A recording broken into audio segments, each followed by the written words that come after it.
is The Jason Walker Show. Two-time National Sports Media Association Montana Sportscaster of the Year and three-time loser, The Jason Walker Show. The best local and statewide sports coverage, featuring the biggest guests from Montana. Flint Rasmussen joining us here on The Jason Walker Show. He's freaking exhausting, too. You used to dance a lot more. Yeah, I know, lady. I'm 51 years old now. The NAI Hall of Famer Mike Van Diest joining us here, Jason Walker Show. And is it just a deal where quarterbacks have to be good golfers? Well, that's all they have time for. They don't work out. They don't lift weights.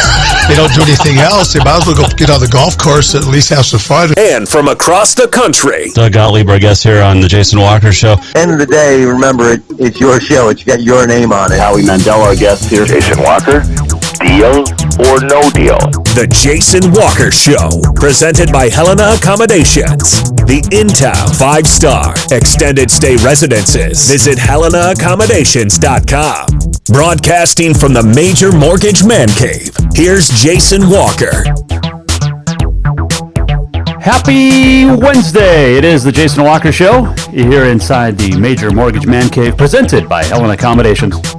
The In-Town 5-star extended stay residences. Visit HelenaAccommodations.com. Big show coming up today. We're going to check in with Flint Rasmussen, the famed PBR entertainer, He'll join us in about 15 minutes. Get an update on the PBR. It's a little cold in the Major Mortgage Man Cave this afternoon, but we'll fight through. Also, we're going to check in a special That's What She Said coming up later on in the hour. We're going to talk with Melanie Newman, who is one of just 6 female play-by-play announcers in minor league baseball, and was part of an all-female broadcast crew for the radio for the Cure Bowl back in December. She is fantastic. Had a chance to talk to her. Would have been late October, early November, about the time I was let go at the station. So nobody's heard this interview yet except me. So we will have that coming up here in a little bit, and a lot more on the Jason Walker Show. And we have That's What She Said, like I said, on this day in history. Got the walk-off still to come. New friends joining the Jason Walker Show each and every day. We appreciate it, both on Facebook and YouTube and TreasureStateRadio.com. If you don't have that, you can download on Google Play or the App Store. You can go to Network One Sports. You can go to Podbean and listen live. You can even go to JasonWalkerShow.com and get all the info that you'll ever need. And email us anytime, JasonWalkerSports@gmail.com. All right, so we kind of talked about this yesterday, and I wanted to start today by chatting about, well, we talked about the girls wrestling edition and boys powerlifting to MHSA sanctioned events. There were no changes, though, on Monday in the state the state meeting to the volleyball bracket. And this was brought about, we mentioned a little bit yesterday, but this was brought about by Glacier, the school. They proposed a change to the bracket that would force teams to win the first 2 state matches in order to reach the title match. Teams that lost in the first round or the semifinals would fall loser's bracket and have no chance to play for first or second. This has to do a little bit because if you look at Helena High, which lost in the first round last year, battled all the way back to get into the championship match where they lost to Capital. And they went the hard way. They won 3 matches Friday and had to win on Saturday morning to get to the title match. And had they beaten Capital in one, they would have played again. But it's like softball, the bracket. If you lose, you can still battle back to win state. Now, I'm not sure how you feel about it. And you know what? Let's make this today's Twitter poll. I didn't type it up yet, but go to @JasonWalkerShow on the Twitter, or @JWalkerSports, or Facebook us at The Jason Walker Show, and let us know. If you lose at state in softball or volleyball, should you have a chance to battle back through to have a chance to go to the championship match? Yes or no? Reply with that.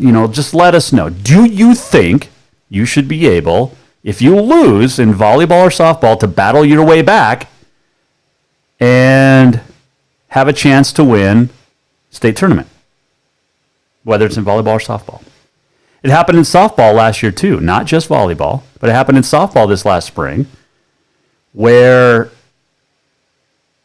who was it? Great Falls High was upset, or Senior was beat. It happened where they battled back through the losers bracket and almost won state, even though they had a loss. This doesn't happen in basketball. Football's one and done, but basketball, if you lose at the state tournament or divisionals, you cannot win the championship. The best you can do is third. And that's, I think, well, there's two ideas that I have. One is that's a great idea. If you lose like basketball, you cannot win a championship. The best you can do is take third. Or how about this? If you lose, you're done. There's no 2 out of 3. Make it like football, high school football. If you lose, you're done. Just throwing that out there. If you want to weigh in, you can on the Twitter at Jay Walker Sports or at Jason Walker Show. You can Facebook us as well. I will read your comments. Email if you want, jasonwalkersports@gmail.com. Do you agree or disagree? If you lose at the state tournament or in divisionals, should you be able to battle back to win a championship through the losers bracket? It happens that way in volleyball. It happens that way in softball. Personally, I don't think you should. If you lose, why you can't win a state championship? That's just the way I feel. Let me know how you feel. You can tweet us, you can Facebook us, and email us. So that is that. All right, there was a couple other things that came up, and this has to do with, you think about last year, Sentinel got in trouble for recruiting violation with Jackson Lee, allegedly bringing him from Drummond-Phillipsburg. And there was a proposal to add penalties for recruiting violations. That passed. Under the new rule, a head coach at a school that has broken MHSA's recruiting rule would be suspended for at least one varsity competition. Good. Another proposal was passed, and that's to change the golf coaching rule. And this is great that MHSA and the member schools are finally, was it last year they finally let parents onto the course to follow their golf athletes. Well, now a coach can give instruction to a player on a hole until that ball is on the green. Let's see. Proposal to limit co-op trophies passed. This one is tough.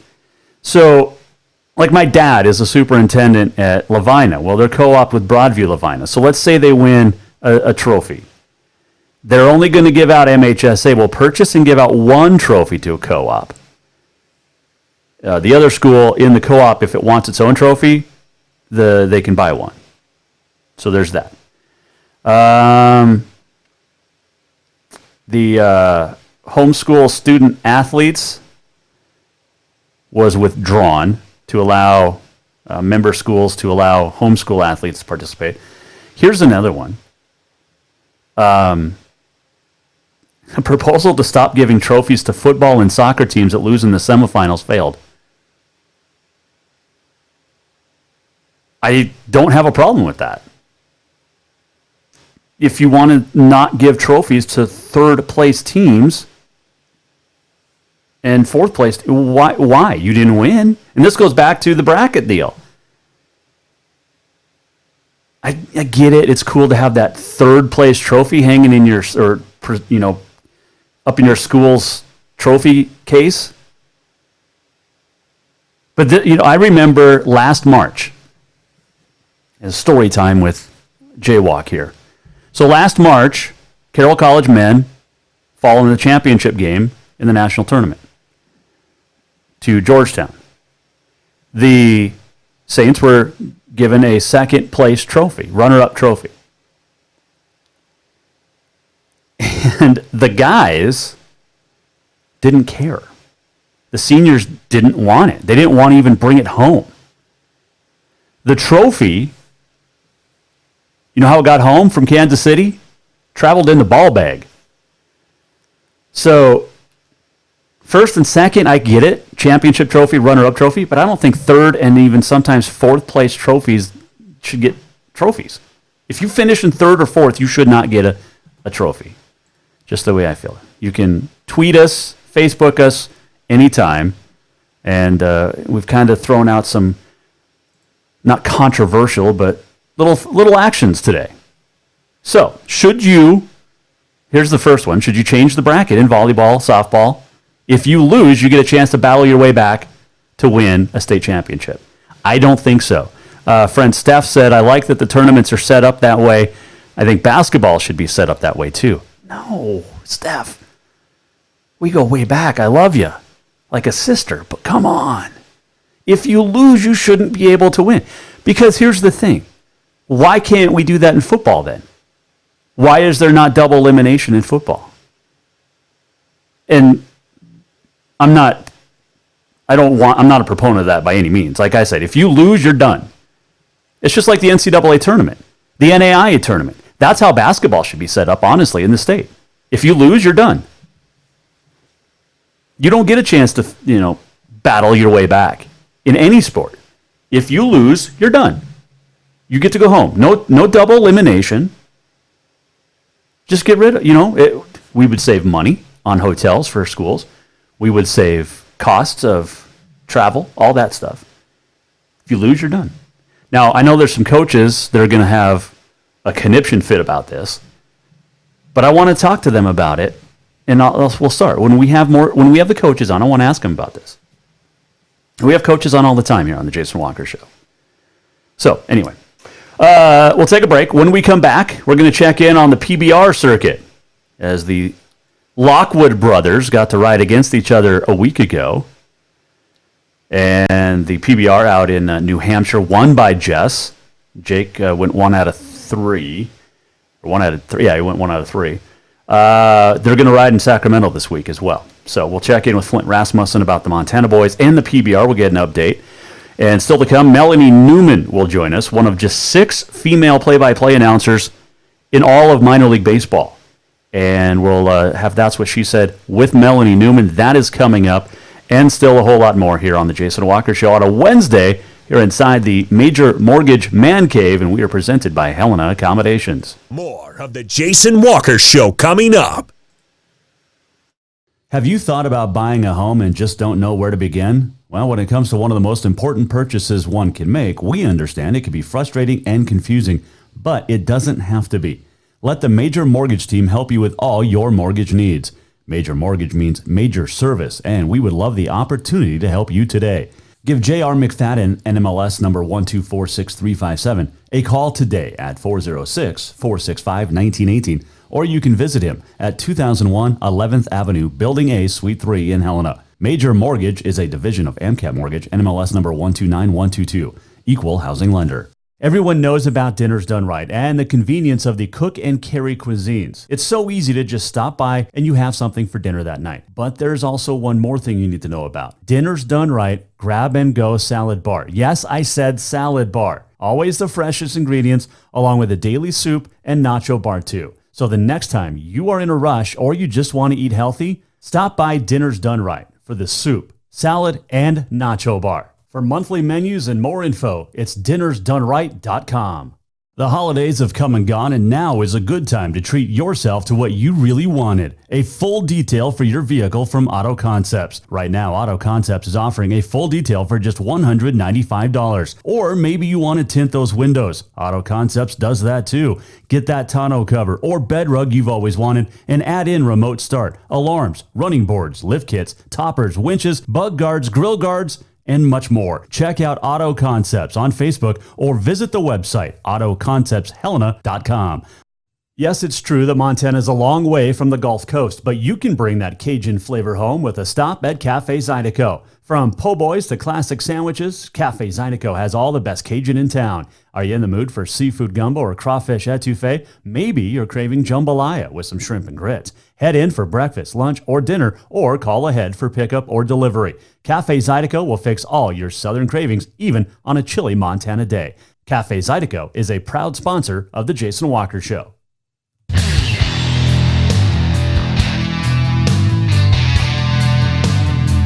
Welcome back to the Jason Walker Show. Jason Walker Show, presented by Helena Accommodations. The in-town 5-star extended stay residences. Visit HelenaAccommodations.com. Still to come, Melanie Newman, one of just 6 play-by-play announcers that is female in minor league baseball. We'll check in with her as part of That's What She Said on this day in history, and a whole lot more still to come. But it is one of my favorite times, each and every time we get a chance to chat with this good man. His name is Flint Rasmussen. He is a friend of the show. How are you, my man? I know from doing shows that when you say friend of the show, that's a big deal. That's a big deal. But not as big a deal as if I had some crawfish etouffee right now from your commercial, because it's been a little lean eating today. And I'll tell you, my friend JW, I got it. My friend Clint Atkins is one of our PBR announcers in Arena, calls everybody by their initials. Derek Obaba is DK, Joao Ricardo is JRV, so you're JW. I just worked out. I did 3 miles on the treadmill, did some weight. Wow. I know. It's a good day. So I could use some crawfish etouffee I from like here. that. What's the name of the restaurant? What's the place? Cafe Zydeco. Zydeco. Yeah. Okay. Where is that? It's, give me a location. There's one in Helena, there's one in Butte, there's one in Bozeman, and there's one in Billings. Is there one in Billings? There is. Okay. Yeah. I might look it up tonight. I'll text you the address. Okay. Yeah. All right. Sounds good. Yeah. So you're 3 weeks into this PBR deal. Yeah. Are you tired yet? You know what's funny? Is about that? I just said to somebody, man, I'm 3 weeks into this. Oh, yeah. But you know, it is, I think when we kick off the year, it's hard because a lot of the staff people, we travel with a big group besides bull riders and the people, you know, in the show, announcers, me, music guys, lighting guys, sound guys.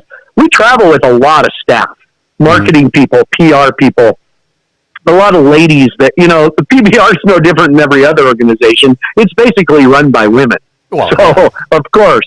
But we travel with a lot of people. And when we finish in New York City, that very first weekend, that feels like a 2-week deal. Everything you do in New York City is just more work. You know, it's a high-stress event, real high stress, is because of the arena you're in, the type of demographic you're entertaining and performing in front of, the getting in and out of the city, catching flights, getting out to JFK, whatever it is. If you've been to New York City, it's exhausting. So then the next week we go to Chicago. This past weekend we were in Manchester, New Hampshire. So I did a connection Salt Lake to Boston.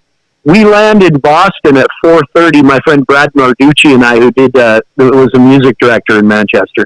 It's 57 miles from Boston Logan International to Manchester, New Hampshire. Takes us 2 hours because it's 5:30 on a Friday evening. Then come back. So we do 3 events right away, but they're a lot of work. So this weekend, I actually fly tomorrow to Sacramento, and honestly, one of our best events of the year. We're in the Golden One Center, which in the world of arenas is fairly new, 3-4 years old. It's where the Sacramento Kings play, right downtown Sacramento. Nice. And beautiful, beautiful arena.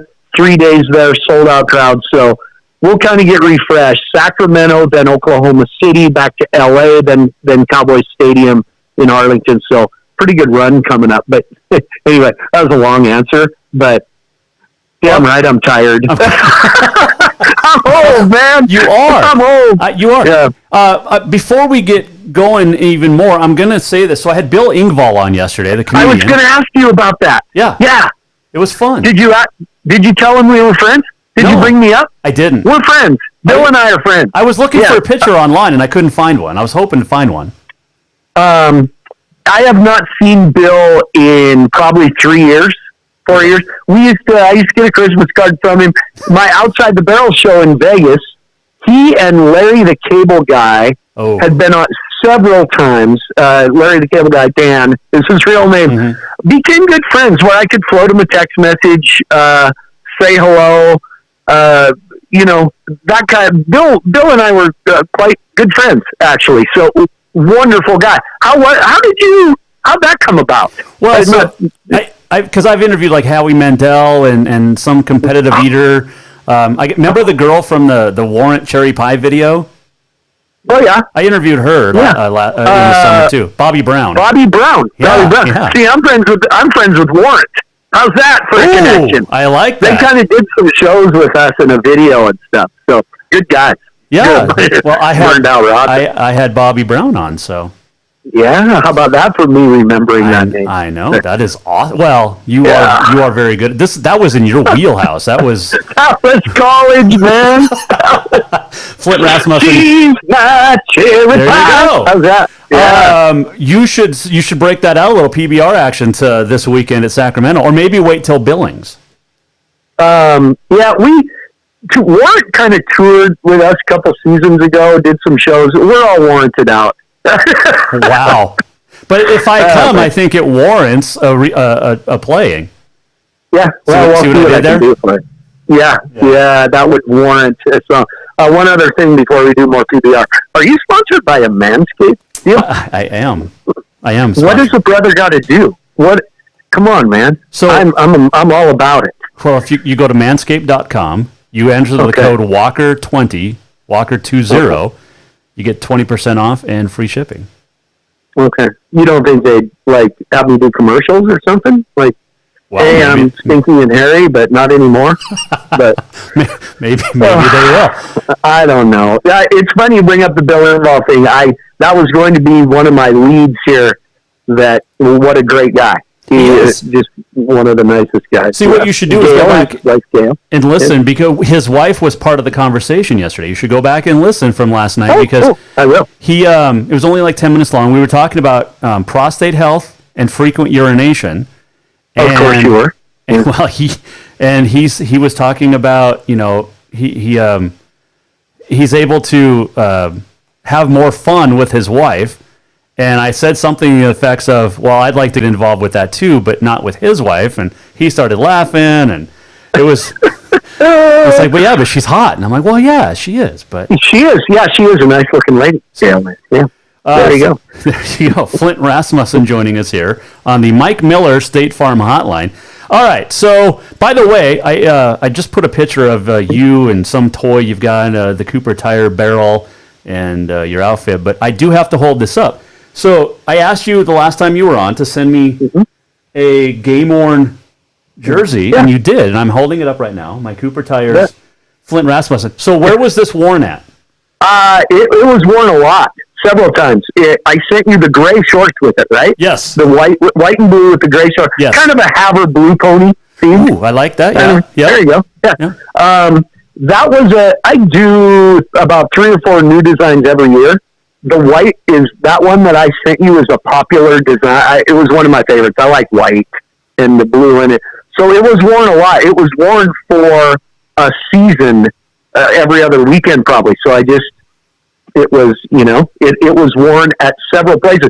Very well could have been Madison Square Garden or Cowboy Stadium. How's that? It looks but I wore it a lot. Well, it looks like the one you were wearing in Kansas City when we took our picture together. Probably, yeah. Could be, and I had Kansas City Royals blue and white socks and gray that matched it. Remember? I do, yeah. There you go. It smells like you, so if you want Flint Rasmussen smell, I can tell you what it's like. That and go back to Manscaped. They have a crop preserver. You put deodorant on your armpits. Why not put it everywhere else? It smells really good too. Okay, I see what you're doing. Good cross promo. You like that? There. Nice job. Yeah, I don't mess around here. No, that's good. No, I'm glad. Listen, I'm glad you got the uniform. Hang it up. Do whatever you want. Hang it by a nail, by a clothespin. Doesn't matter. You've been good to me and good to my girls on the air. So whatever you need. No, I'm gonna get one of those very nice jersey cases to put it in. This is like one of my most prized possessions now. Well, anything I can do for your basement, my friend. I'm actually, my studio's upstairs, though. That's the good thing. Oh, well, good. All right. Yeah. Flint Rasmussen, our guest here, Jason Walker Show on the Mac Miller State Farm Red Zone. Or not Red Zone, Hotline. Wow. Who's this Mike Miller? I don't know. He played for Carroll. Part of their, I think 3 of the championships when they won 4 in a row. Oh, nice. Hometown. Anaconda Boy. An Anaconda guy. Yep. He's a copperhead. He's a copperhead. Okay, just making sure this is all approved. Okay. Oh, yeah. No. He's a good guy. His wife is my wife's best friend, so. All right. Yeah, but he's a State Farm guy, and he's supporting the show, so we appreciate it. Well, like a good neighbor. State Farm is there. There you State go. Farm is there.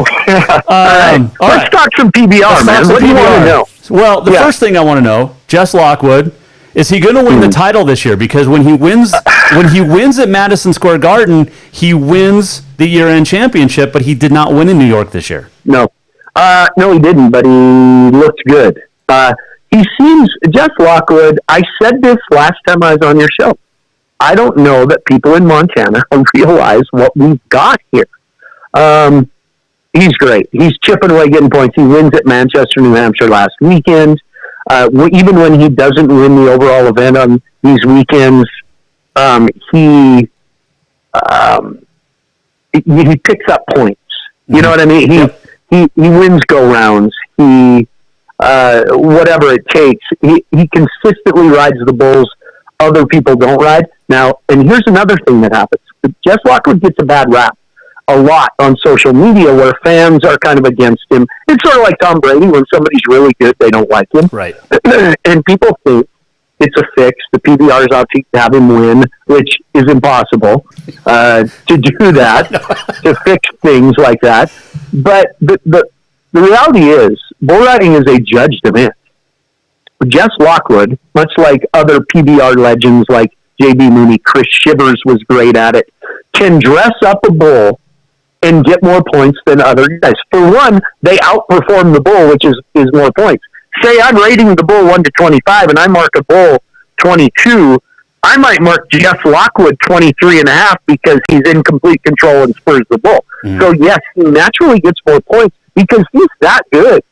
He just chips away and gets points. Now, is he going to win the title? PBR, much like rodeo, but I think PBR even more because of the athletes they're riding, the bulls. It's a war of attrition. It's all about consistency and staying healthy. So, if Jess Lockwood stays healthy, he stays consistent. That's how good he is. There's guys that are going to battle for the world title. There's Joao Ricardo Vieira. There's Kayiki Pacheco, who missed pretty much all last season. He's a past world champion. And Jose Vitor Leme. There's 3 Brazilians that are going to be in the top 5 at the end of the year if they're healthy. Now, in the American side, Jess Lockwood. He's number 1 in the world right now. I was ready for Chase Outlaw to make a run at it. He has reconstructive shoulder surgery, out for 6 months. Cooper Davis, a past world champion, he's going to be in the hunt. He just fractures a vertebrae in his neck. He's out 3 months. So Jess Lockwood's carrying the dang flag for us here. There's other guys. There's a young guy named Colton Jesse who's riding real well. There's some young guys out there, Dalen Swearingen, Mason Taylor. But when it comes to week after week, I don't know if people understand what these guys are riding every week. Well, and last week in New Hampshire, I mean, Just had a chance to take an easier bull, and he chose a bull that's going to get him a 90-point ride if he covers. And guess what? He did, 92 1/4. Yeah, Big Black, a bull he knew. He does. He's that confident. I mean, when the guy is on a roll, he's flawless. And I'll say this, and I don't think you have, it's not your deal. But recently, is it 406 Sports?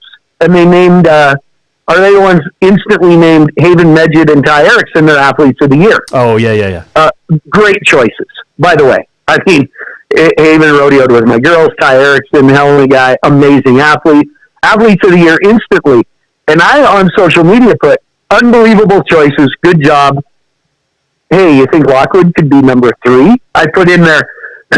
But I think in Montana, and this isn't a slam, it's just the way it is. Rodeo's big in Montana, and we know rodeo athletes.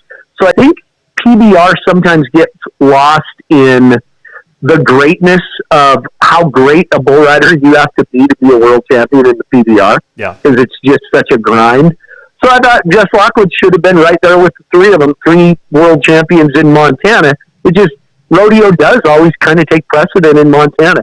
Again, not taken away from those two. They're amazing, but and that's people of Montana, title. Lockwood's amazing.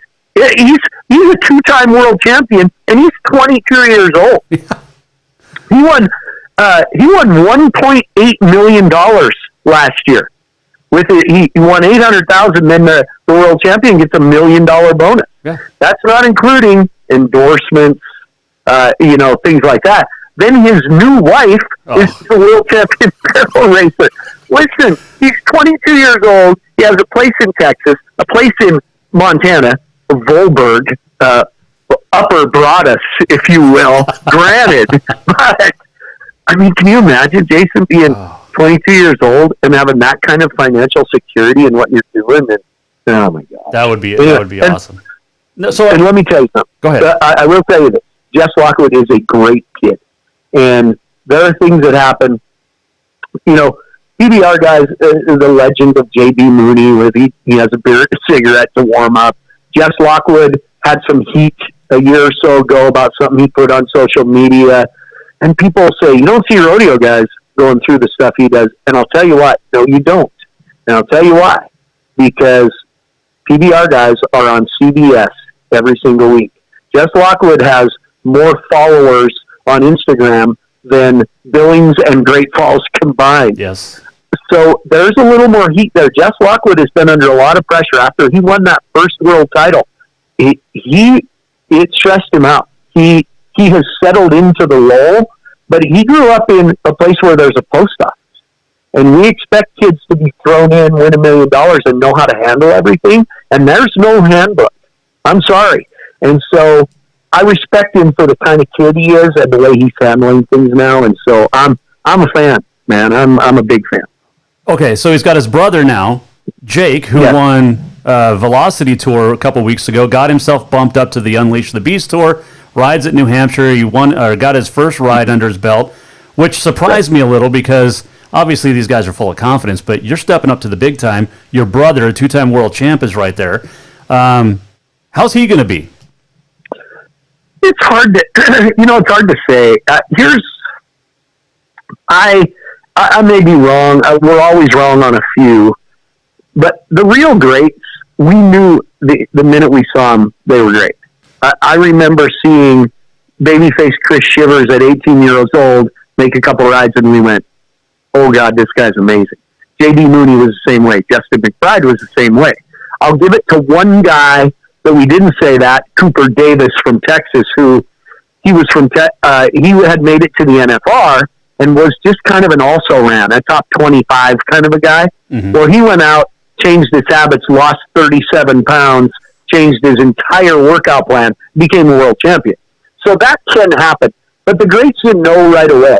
Do I look at Jake Lockwood right now and go, oh my God, he's going to be amazing? Yeah, no. But look who he's got to look up to.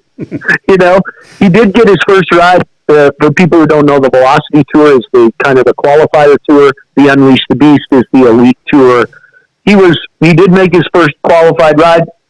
He was 82 points, so it was an 82-pointer. Then he bucked off the next day. I don't know.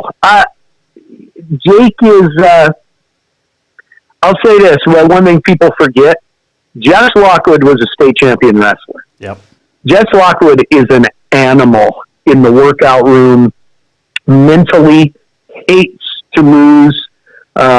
He's intense. He's for a 126-pound guy, he is an animal, and I wouldn't want to mess with him. I don't know Jake as well. And do I look at him right now and go, yep, world champion? No. But I don't know. Like I said, look who he's around. Yeah. It's got to rub off. So Jake's talented. Well, he's like the Wrights, the Wright family. I mean, they're all great saddle bronc guys.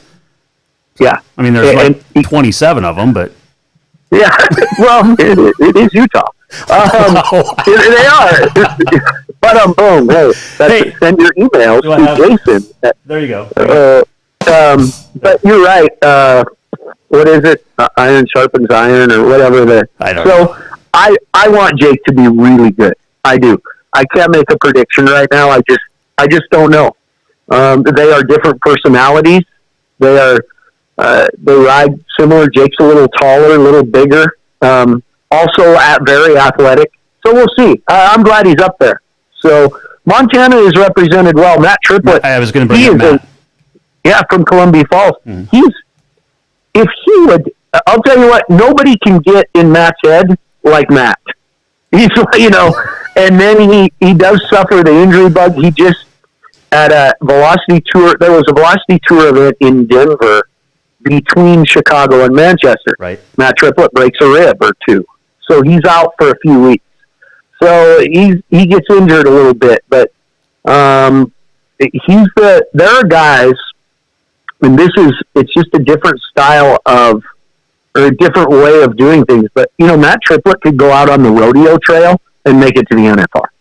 Yeah. Because you're not getting on 89 pointers every week. You can be 84 and win a little money here and there. Mm-hmm. So he's that kind of guy. I think Jake Lockwood, it would do him good to load up with a couple other guys, get in a car, go to 85 rodeos and try to make the NFR. I think it'd be good for him. And there's a lot of guys could benefit from that rather than getting slammed every week on the PBR tour, because it does happen and it gets in your head, and pretty soon you're looking for a way to get off that you won't get slammed.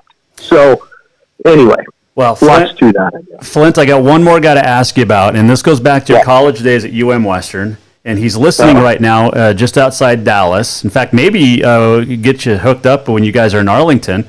My uncle Lloyd. Oh, it's Lloyd. You mean would it be? Was he a Clyde Park guy? He was a Clyde Park Blackbird. Clyde Park guy, and I'm talking bi-level mullet, curly blonde hair. you know that. Mullet, curly blonde hair. Cooper, man, could shoot the rock, could shoot the beam from the Clyde Park Blackbirds. He could. Yeah. How about my memory? I know. It's crazy. As many times as you've been drilled in a barrel, and who knows where else. Oh, stuff there's you can so remember. many. So what was Lloyd like in college? Lloyd and I were in probably a little different circles, but I always remember him as just a guy who, hey man, how's it going? Good. And intramurals. I just remember played some basketball, played some good basketball. Yeah. Because he told me you could dunk back then. I'll tell you what, I used to go to the gym. I had a good friend named Bob Lowry. Bob Lowry was a wide receiver on the football team, played at Great Falls High. His dad, Bob Lowry, legendary football coach in Montana. Coach Glendive, when my brother Will and the Shoto Bulldogs played Glendive in the state playoffs back in 1978. There you go. Nice. And Bob Lowry was 5'10", and I was 5'9", and we used to go to the gym and throw the ball up and work on our dunks. Bob could dunk it 2 hands behind his head at 5'10", and I could baby dunk it 1 hand at 5'9". So, but listen, Jason, make no mistake, I had some hippity hops back in the day. You did, yes. I think you still do a little bit. Well, for this Saturday, 52 years old, buddy. Hey, that's right. Happy birthday coming up. Yeah. I saw that on the PBR. Yep. So your birthday in Sacramento. Yay. Sacramento in front of, we'll have a sellout crowd that night. We'll probably have 11,000 people. So that is awesome. So, yeah. But I will say this, when it comes to jumping, my only claim to fame is I still have the long jump record at Shoto High School, the school record. That is awesome, but that's not your only claim to fame. Well, it goes back to exactly what we talked about at the beginning of this interview. You are a friend of the show. That is your claim to fame. That is. To the people in Shoto, all I am is the old guy on the wall because I still have the school record in the long jump. That is a crazy picture of you, by the way, in high school. So yeah, it has been floating around on the social media. Number 1 on the program, number 1 in your heart. You're always number 1 in my book, Flint. That's right. Well, I do got to tell you that whatever you need for your place, I meant it. You've been good to my girls. They always have talked about how good it is to be on your show. And I just spent a day with my girls in Bozeman, helping them with some things. And so, did you go skiing with them? I was not skiing with them. I got there after that. But by the way, real quick. Yeah. 2 of my very great friends at Montana State leaving. Denarius McGee going to the Houston Texans, and my dear friend Matt Miller, Helena Capital legend, going back to Boise State. Wow. So going to miss those guys. But for the people, and I'm sure you've covered this on your show, when coaches leave a program like Montana State, when assistants go somewhere bigger, that is a sign of a great program and great staff at Montana State. I brought this up yesterday, and this will be the final thing. And I don't normally talk politics on my show, but since 2016, since the election of 2016, the Bobcats have not lost to the Grizz. So if you are a Bobcat fan, you want a re-election for Trump in 2020. Well, come on, man. You know nobody in Missoula is voting for him anyway. I know, right? Can I say that out loud? Absolutely. Nobody listens to the show anyway. So yeah, nobody. You 10 people that are listening. Give me a break, man. There you go. Hey, safe travels to the capital of California. And maybe you can say hi to the governor down there. Maybe not. Probably not. Hey, we're right downtown by the Capitol, and you can just smell the debt. You can smell it in the air. It's crazy. Yeah. Have a safe trip. And we'll talk to you next month because I want to do this every month, get a PBR update from our good friend Flint Rasmussen. So anytime, my friend. All right. I will chat with you later. Safe travel. Say hi to the girls. KJW, talk soon. All right, FR. See ya. See you, buddy. Bye. That is Flint Rasmussen. You can follow him on the Twitter at Flint Rass, RASS. And it's always a great time to talk with him. Love the Rasmussen family, Will, his brother, and then, of course, his daughters, Paige and Shelby. We'll check in with them. Got the college rodeo season coming up as well. All right, we're going to take a quick break, and when we do, That's What She Said, a special edition with Melanie Newman. That's coming up next here on The Jason Walker Show. Have you thought about buying a home and just don't know where to begin? Well, when it comes to one of the most important purchases one can make, we understand it can be frustrating and confusing, but it doesn't have to be. Let the Major Mortgage team help you with all your mortgage needs. Major Mortgage means major service, and we would love the opportunity to help you today. Give J.R. McFadden, NMLS number 1246357, a call today at 406-465-1918, or you can visit him at 2001 11th Avenue, Building A, Suite 3 in Helena. Major Mortgage is a division of AMCAP Mortgage, NMLS number 129122, equal housing lender. The holidays have come and gone, and now is a good time to treat yourself to what you really wanted. A full detail for your vehicle from Auto Concepts. Right now, Auto Concepts is offering a full detail for just $195. Or maybe you want to tint those windows. Auto Concepts does that too. Get that tonneau cover or bed rug you've always wanted and add in remote start, alarms, running boards, lift kits, toppers, winches, bug guards, grill guards, and much more. Check out Auto Concepts on Facebook or visit the website autoconceptshelena.com. Auto Concepts, the auto enhancement professionals. Everyone knows about Dinners Done Right and the convenience of the cook and carry cuisines. It's so easy to just stop by and you have something for dinner that night. But there's also one more thing you need to know about. Dinners Done Right Grab and Go Salad Bar. Yes, I said salad bar. Always the freshest ingredients along with a daily soup and nacho bar too. So the next time you are in a rush or you just want to eat healthy, stop by Dinners Done Right for the soup, salad, and nacho bar. For monthly menus and more info, it's dinnersdoneright.com.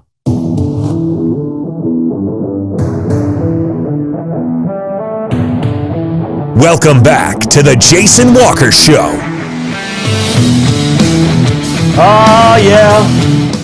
Always so much fun talking to Flint Rasmussen. They'll be in Sacramento. And then they got Billings coming up in April, the longest running stop on the PBR. It'll be in mid-April, and we'll get closer to that. But we're going to have Flint on at least once a month. He's so much fun, and just to chat with. But anyway, still to come on this day in history, and the walk-off and a whole lot more. But I want to get to this because it's pretty exciting. It's a special edition of That's What She Said. It is presented by Dinners Done Right. Make sure you stop by. The soup, salad, and nacho bars in there today. They make the freshest ingredients. That salad bar is fresh every day, and I highly recommend it. And it's inexpensive, like $10 for lunch, and it's a healthy appetite healthy part of eating. All right, Dinner's Done Right. Make sure you go there, please. All right. So earlier, before I was let go at the radio station, which we've talked about because of this thing. Here. Let me get to that picture. It's the F-bomb right there. Because it's an F with a grenade. Anyway, had a chance to catch up with this lady. She had a great summer. She also had a great fall. She works for ESPN doing the axe throwing contests and is also a sideline reporter for Liberty Flames. And during the summer, she is the play-by-play announcer, one of just 6 female announcers in minor league baseball. Her name is Melanie Newman, and had a chance to catch up with her, and she joined us on the Mike Miller State Farm Hotline. First off, thanks for joining us, but how did you decide this is what you wanted to do? Like, when were you a little girl going, you know what, I think I want to do broadcasting? Well, that's just it. This is not anything that I ever planned on doing until I had actually gotten into college. I was extremely shy and introverted growing up. I had a teacher for a mom and a military engineer for a dad. So broadcasting wasn't something that was kind of, in our household. We certainly grew up around sports. Sporting events were how our family bonded and spent time together. And I learned to appreciate a good broadcaster just by watching the way that my dad would, make certain comments and had certain connections to different on-air personalities. But I varied from thinking I'd be a teacher and then a veterinarian and just all of these, quieter jobs. And then I fell in love with writing and photography, thought that I would travel and be, sports photojournalist maybe or something along that lines. I got really heavily involved in high school with writing between the yearbook and photographing for the newspaper. And the baseball team was very gracious to have a couple of us who were involved as well and started learning the ins and outs with keeping the book, the day-to-day, traveling on the road. And then by the time I transferred from Kennesaw State to Troy University, Troy's journalism program is actually big enough to where they have 2 separate majors for print and broadcast, and I had an advisor suggest that I try broadcasting instead, and every step of the way from there, I've said yes, and I've fallen more in love with it and found more of myself. Initially, I went in with the generic, I'll be a studio host or, an anchor at a desk, and that would be good for me, and then once I finally got a taste of live reporting, I fell in love with the adrenaline rush and the pressure of the fact that, you can't take back or change what you've said when you say it because everything is happening right there in that moment. And just continued to develop and hone it and to push myself from that point. Well, you just wrapped up your first year up in Salem with the Red Sox, and you were at Frisco with the Texas Rangers. Affiliate there with the Rough Riders, but how was Salem? Because it's a different, area of the country going from Texas up to the Northeast. Well, and that's where I've been fortunate with baseball is the fact that it's literally taken me from Florida to Arizona. So I've lived just about everywhere at this point. I've always been very comfortable. We traveled a lot from the time I was a small child. So the concept of living out of a suitcase and seeing new places was something that I definitely enjoyed. And for Salem, everywhere's already kind of had a little bit of a home foot for me, which I'm very lucky with because with the move to Texas, I had a couple friends who had already relocated out to the DFW area at one point, so I never really went through the growing pains of a new circle or anything like that. They were all ready and waiting for me, and we have family out there too. So Texas already had a little piece of my heart. And then to come to Salem, it's about an hour from Lynchburg, Virginia. And I've done work with Liberty University since 2013 and loved just how beautiful it was and the greenery and the mountains. I mean, we really have one of the best views in the entire Carolina League from our broadcast booth. Mm-hmm. So it was a little easier than I think it would be for most people. Again, just to have that familiarity and to know that, if I really needed someone, I had friends who were about 45 minutes away.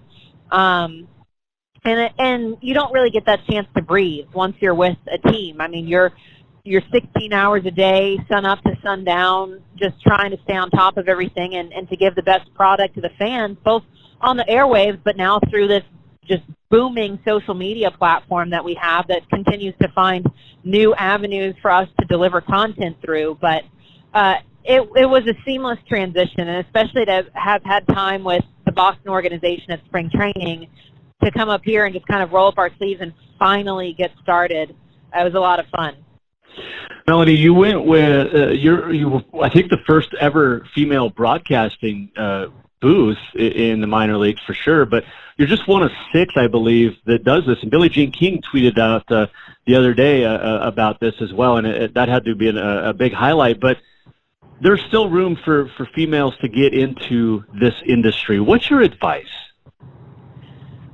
My whole thing is yes, those numbers are very stark when you see it. When I started in 2014, I believe myself and Kirsten Kierbach were the only two that existed at the professional level. And this year, to see the number that we were the first in all of professional baseball, minor, major leagues, in the entire globe to be all female, it just kind of sits you down for a minute, because for me, I've never paid attention to the fact that what I did wasn't mainstream for my gender. My parents raised me in a house that you pursue what you love and you figure out the money later. So that's what I was doing. And then all of a sudden, all this attention started popping up the last 2-3 seasons about it and how rare it is. And if anything, I think it just encourages doors to open up, and not just for women in baseball or women in sports in general, but for any gender in any field of work. I mean, that doesn't have to be broadcasting or baseball or anything.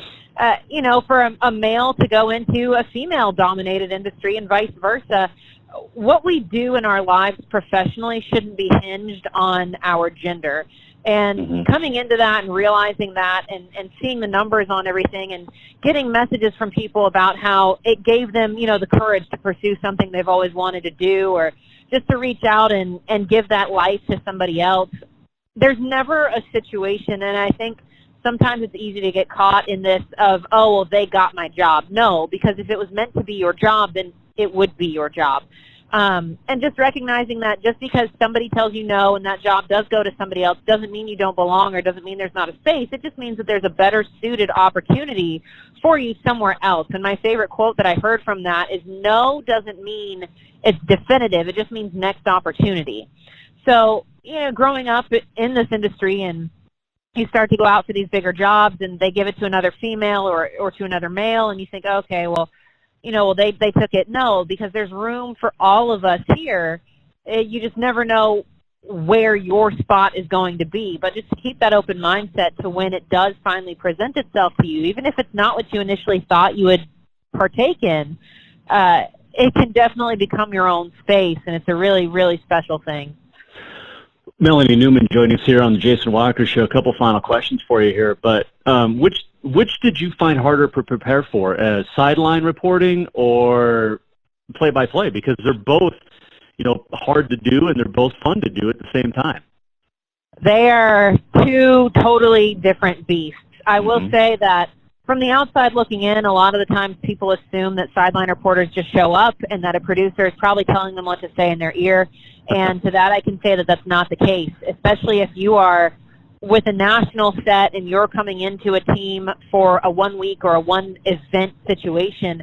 It's even more challenging because you're having to grow relationships out of thin air very quickly and have these people trust that even though they haven't probably met you before, that you're going to handle their stories and their situations with care and with pride, and you're going to deliver them justly. Because if you tell a story wrong, that's an injustice to that individual or to that team, and that's ultimately not what we want to do. So it's a lot of note-taking, a lot of reading in between the lines, and finding the human interest pieces that already haven't been discussed. And on the flip side, with play-by-play, once first pitch or kickoff or anything starts, you don't get to escape that. You have to get through that game. And I had a couple this year where I remember just sitting there in the booth and, being at the point of telling myself, look, just get through the next 26 outs. Like, you can't disconnect the broadcast. You have to do it. We already know this isn't going to be the best one that you look back on and smile, but it's your job to do that. So there's no escape button from there. I mean, you have to be able to buoy yourself and to be gracious with yourself at the same time, and knowing that if you are having an off day or, a rough day, just ignore the criticism that is going to come from people who surely don't understand what it is to do your profession, and focus on the fact that the next game is going to be a better one for you. So both of them get better with repetition. I think that's the one similarity, but that can be said with just about anything. The more you do it, the more comfortable you get with it, for sure. But just having that sense of staying on top of things and being alert and keeping that emotional connection to why you do what you do is where that's really the biggest cog in either of those. All right, so which is easier to do, play-by-play or World Axe Throwing League? Definitely the World Axe Throwing League. Because for that situation, I mean, again, with play-by-play, I'm basically having a conversation with myself for 4 hours and making sure that every little detail is paid attention to, that the fans aren't missing anything out, because you're the only way they know what is happening. Versus axe throwing, you know, I get a day before or so, and that community has been unbelievable because they've taken me in. The athletes themselves, they've invited me out to different things that they host independently. If I've been in a city where there's a tournament or a organized group, they invite me out. And, you know, hey, we saw you were in Philly. You should come out to this location. We're all throwing tonight. But they've just been so inclusive. So getting those personal stories from them, which is my role with axe throwing, is doing sidelines, has become a lot easier because they've been very unafraid to show who they really are. And on the outside looking in, you see these people, and a lot of them kind of look a little intimidating. You know, they've got big beards and they're gruff, and the women are fierce, but they are the most loving people I have ever gotten to cover. That is just fantastic. Melanie, final question for you here, and you can expound on this any way you want, but I guess the question for me, and I'm a huge supporter of female athletes in female sports in general, and obviously in broadcasting, you know, I do play-by-play, and I want to help out as whatever gender, like you said, but how have you handled some of the criticism being that you're a female doing play-by-play? And second part of that, and I know I'm not supposed to ask a two-part question, but the harassment part of that is out there as well. Uh-huh. So how do you handle all that? It's gotten better, I will say that, because back in 2014, and it's funny to me because this was when a lot of these social media platforms were still very new, but I would have people who I'd never met who didn't follow me, so I had no idea how they even found my account, and they would just say some really awful things, and I was a very sensitive person. Again, I was an introvert. I stayed close to my mom's side. So it really hurt, and it really got to me on several occasions, and I've slowly gotten that thicker skin. I've been very lucky that I've had very healthy relationships that surround me and remind me of who I actually am, and remind me to not pay attention to what it is that these people have to say, because the reality at the end of the day is they don't know me at all. And now what's funny is it's gotten to the point where I think so many of us have shown what we bring to the table, and that it's actually substantial and it's knowledgeable, that they're running out of insults to come up with because they know that there's no foundation in them. So usually the most common one I see is, you know, oh, she didn't play, or, you know, tell me when she was in the majors. And it's at the point where I laugh at it now, because I'm like, oh, sweetie, if that's the best you can come up with, like, good luck to you. I mean, like, please tell me, Potato Warrior, like, when you picked up a bat or did anything. So it's just one of those situations where, like, you have to have a really good inner circle that backs you up and not only lifts you up, but also keeps you grounded and doesn't let you get too far ahead of yourself at the same time. Because I remember being in college and thinking, you know, oh, like, I'll make it by the time I'm 25. Well, I'm closing in on 30, and I'm not where I want to be yet, but I've become very, very happy with where I'm at and being where my feet are, and being in that moment and understanding that where I am, I have a chance to really make some change. And that's been a huge blessing for me. But for those who are trying to get into it or feel daunted by it, I mean, you're going to deal with adversity. I've kept every single email of jobs that I've ever applied to, and that includes the hundreds of jobs that never even sent me an email at all. You just eventually find out that, okay, it's been a year and a half, I probably didn't get the job. Yeah. But yeah, I've had over 800 rejections, and I've had half a dozen yeses. And it just takes one. And what I tell people is this industry is a lot of the time like playing on the key bars, and you're holding on to one, and you're just waiting for that next bar to finally drop down for you to reach out and grab onto and swing yourself forward to the next one. And you know, sometimes you're really pushing and your knuckles are turning white, and you don't know how much longer you can hang on.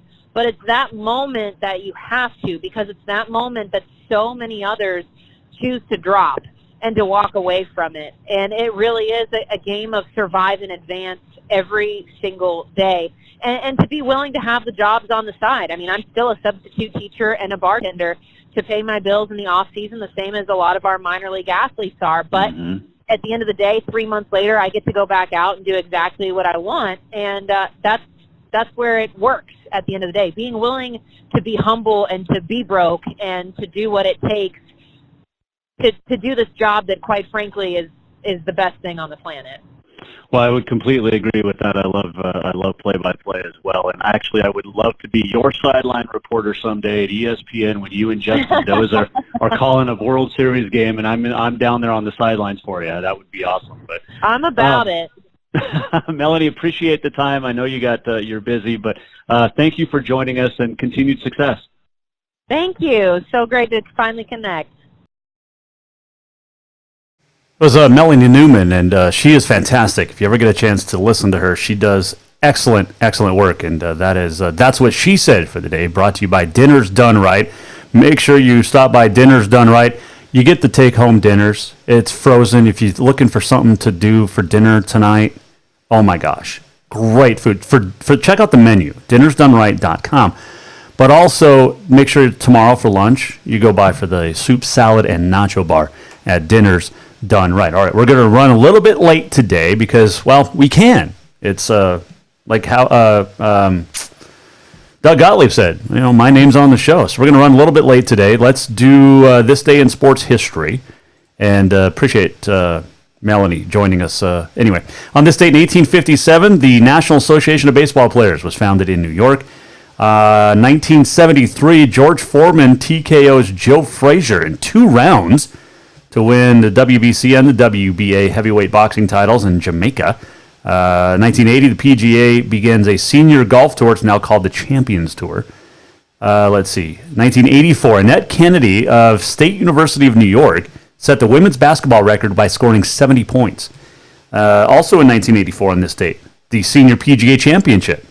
And Arnold Palmer won the 3rd of 5 Champions Tour major titles. 334 people attended a New Jersey Devils Calgary Flames game in New Jersey on this date, 1987. 334. There's a blizzard. Let's see. 2006. Kobe. I remember I was living in Grand Junction, Colorado, when this happened. Kobe Bryant scored 81, the second highest game total ever, behind Wilt Chamberlain in a win over Toronto. He had 81 of the 122. And a couple of deaths on this date in 1968. The Duke, Kahana Moku, the American swimmer, 3-time Olympic gold, 2-time silver medalist, died of a heart attack at the age of 77. In 2012, Joe Paterno passed away, the coach of Penn State. All right, the walk-off. Let's get to it. I got to get the intro. Hold on, because I love this music. And boom. Yeah. We're almost at the end of the show. What did we learn? And what did he miss? Time for the walk-off.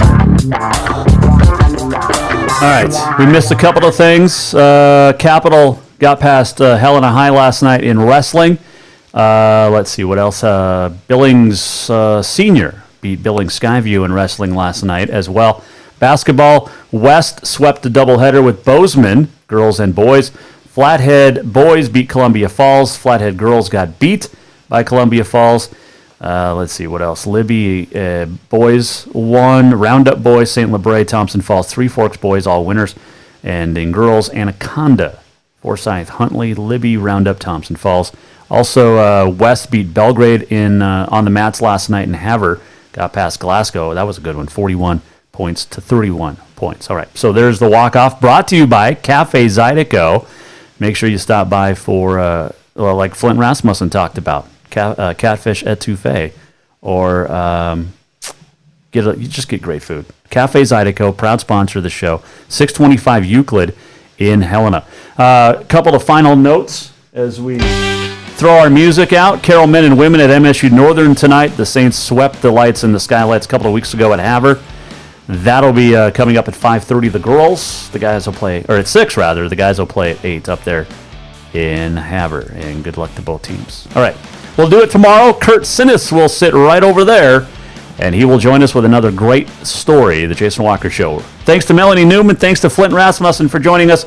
running late. We're getting out of here. We'll see you tomorrow at 4 on The Jason Walker Show. The Jason Walker Show is produced by the Jason Walker Media Company. Any reuse, rebroadcast, or retransmission without the express written consent of the Jason Walker Show is strictly prohibited. Just listen, watch, and enjoy.